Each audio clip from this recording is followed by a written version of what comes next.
please put it down on the Google Doc. Yeah.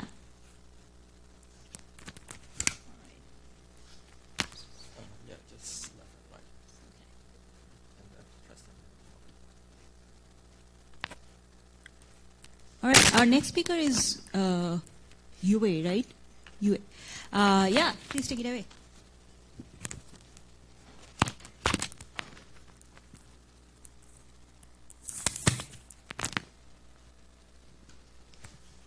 Good morning, everyone. My name is Yu Samuel Liu. I'm currently a rising second-year PhD student at UC San Diego, working with Dusha and Kurish.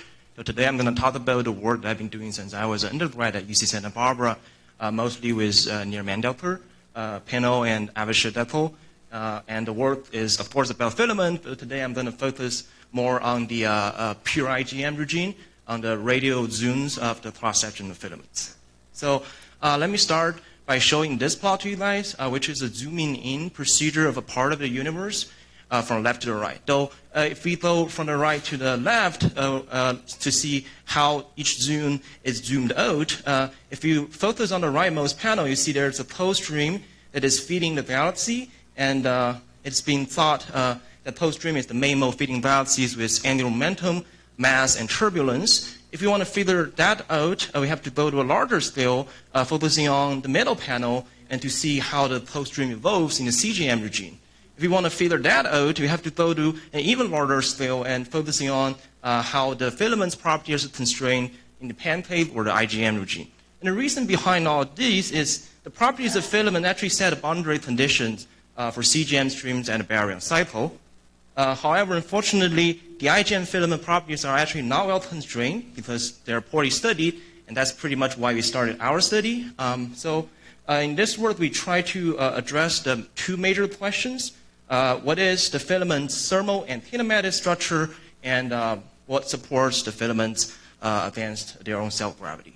So you may recall that the title for this topic is about 3 radial zooms, and our, this is actually just jump one slide. So we focused on zooming in simulation with a halo pair, and both halo is about 10 to 12 solar masses of their virial masses. And you see 3 halos in this region is because one of the 2 halos was actually split in 2. So a full TNG physics is implemented in this simulation. And to start off, we chose 10 filament slices that do not intersect with halos greater than 10 solar masses, and this value of threshold is about 1% of the 3 massive halos you see in this region. We orientated all the 10 slices that I put in the white boxes here and stacked all of them for our further analyses. So we did a kind of comprehensive analysis all the properties of filaments and dynamics, and all the analyses were included here. Though today I'm going to not be able to go through all of them due to time constraints, so I'll focus on 2 major things, which are the thermal properties and dynamical equilibrium. So those 2 major endeavors can at least tell us some fundamental and important results of the filament dynamics and structure. So our first glimpse of the 3 zooms of filaments comes from looking at the thermal structure of the cross-section. So on the right, you see the projection maps of the density, temperature, and thermal pressure. They're projected along the filament axis onto the cross-section, and they're stacked by our all 10 slices. On the right, we also put the profiles of those 3 properties. So the first clear trend we see is that there is a clear cylindrical accretion shock formed at this shock radius, which is about 50 kiloparsecs from the center, and that corresponds to the maximum of the temperature or the entropy, as you can see in the temperature profile. We also see that the geometry of filaments is pretty clear that it's a cylinder, and it's embedded in the pancake, which is the vertical over-dense region, as you can see in the density projection map. So outside the filament, we plot this zoom to be the PS zoom, where PS represents pre-shock. That's pretty much everything outside the shock. There's also one trend is pretty clear we can see from those is that there is an isothermal core with low temperature and high density, as you can see in this temperature projection map. It's formed within this core radius, which is about a quarter of the shock radius, and that corresponds to the so-called pole stream, which has been thought to be the main mode feeding galaxies, as I mentioned in the beginning of this talk. And we call this zone to be the stream zone, S zone. And the temperature is about 3 times 10 to the 4th Kelvin. The density is about 0.01 hydrogen particle per centimeter cube. And those values are kind of robust, as you can see from this distribution map of the pore temperature and pore density within our 10 slices. There are also other 2 zones that I listed here but did not mention, and now those are the V zone and T zone, and those will be motivated by later results.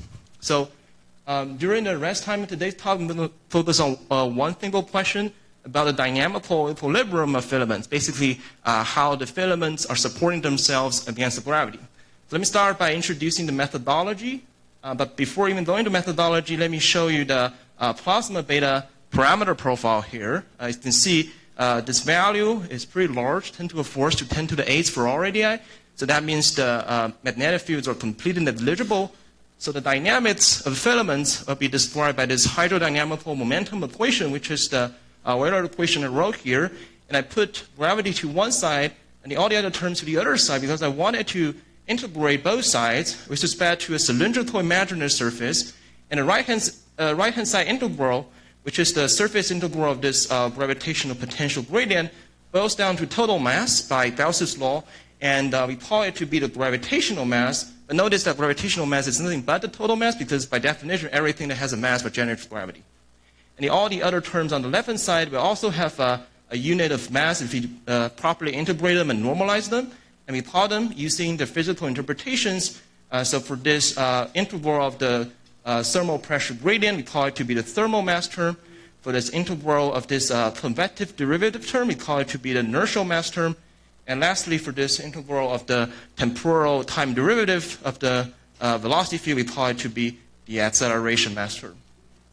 Notice that because the total mass represents gravity, each mass terms here, the thermal mass, the inertial mass, and the acceleration mass will represent a support of gravity. And it's important to notice that when the acceleration mass term is 0, it does not mean that there is no local acceleration of the element. It actually means that the velocity field is in a steady state. So our first order decomposition can tell us about the, how the overall force balance is established. If you look at this plot and first look at the cyan dashed line here, which is the ratio between the gravitational mass and the total mass. Gravitational mass comes from computing the integral of the gravitational potential gradient, and this line is very close to 1 for all radii and tells us that method is valid because by definition those two have to be the same.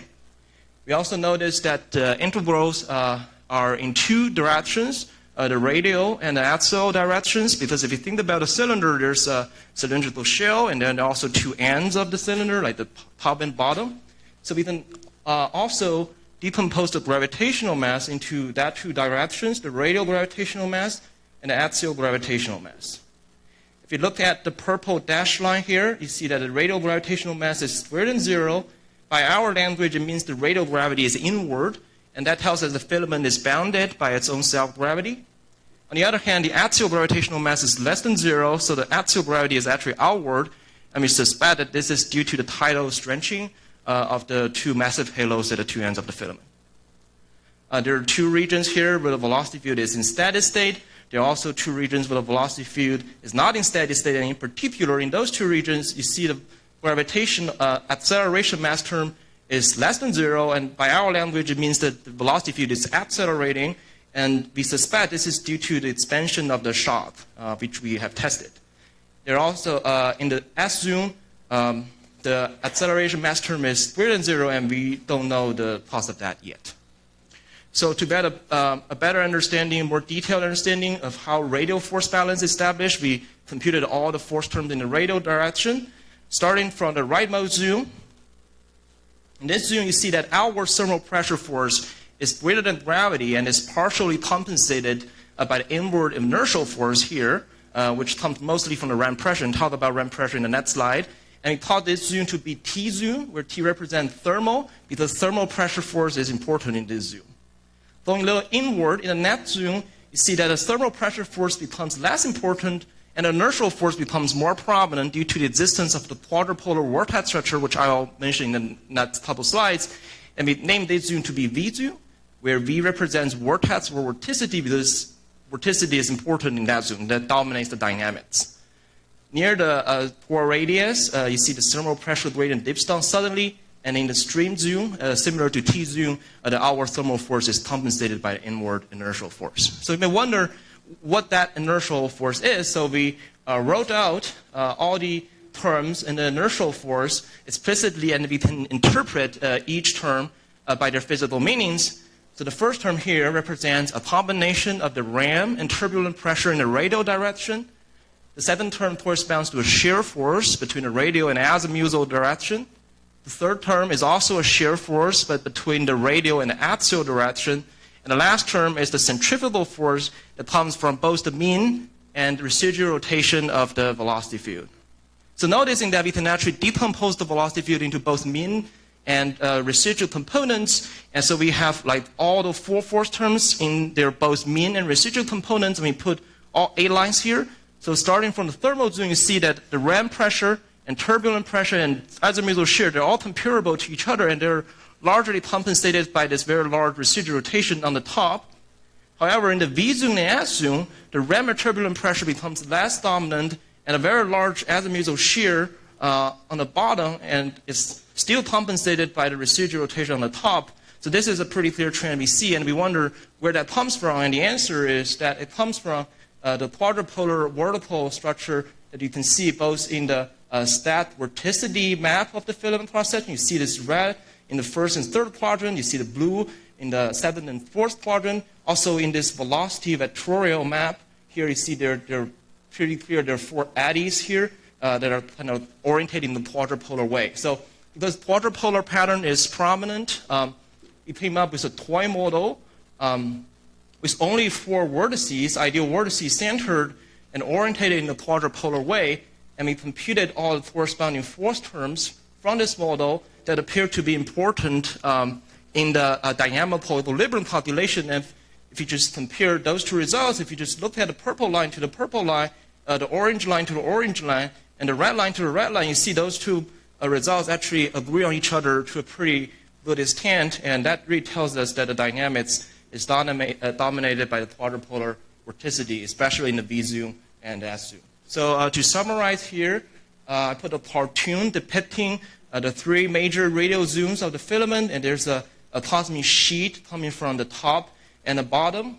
So you see that geometry of filament is that there's a cylinder that's embedded in the sheet, and there are 3 major radial zooms. The 0 zoom, which is outside the major zoom, is the pre-shot zoom where the gas is cold and diffused, where the universal baryon fraction is reached, where the off-sheet dominates the mass flux. The first zoom is the thermal zoom, where the gas is still diffused but is hotter and is virialized in the dark matter filament, and the thermal pressure gradient is stronger than the gravity and the inward ram pressure. The intermediate vortex zoom, where gas cools isobarically, where the quadrupolar vertical structure dominates dynamics, and coherent rotation, thermal pressure gradient, balance of gravity. And in the inner stream zoom, which is a cold and dense isothermal pore representing the cold stream, and cooling is efficient in that region because the cooling time is less than the free flow time. So I only talked about some of the results here, so I'll just leave the conclusion here and take any questions you may have. Thank you. Questions?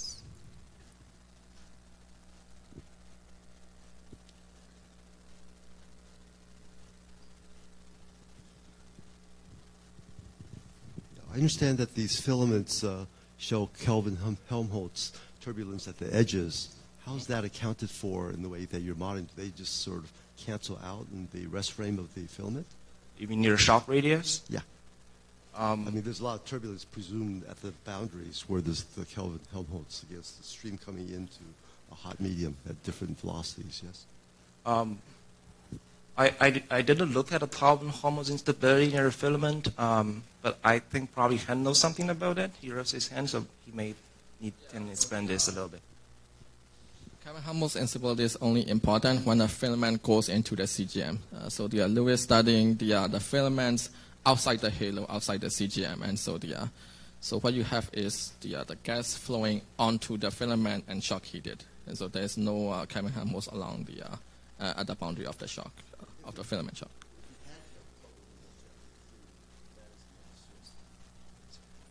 Sure, if you have, but it's not important in this case. One last quick question? If not, thank you so much.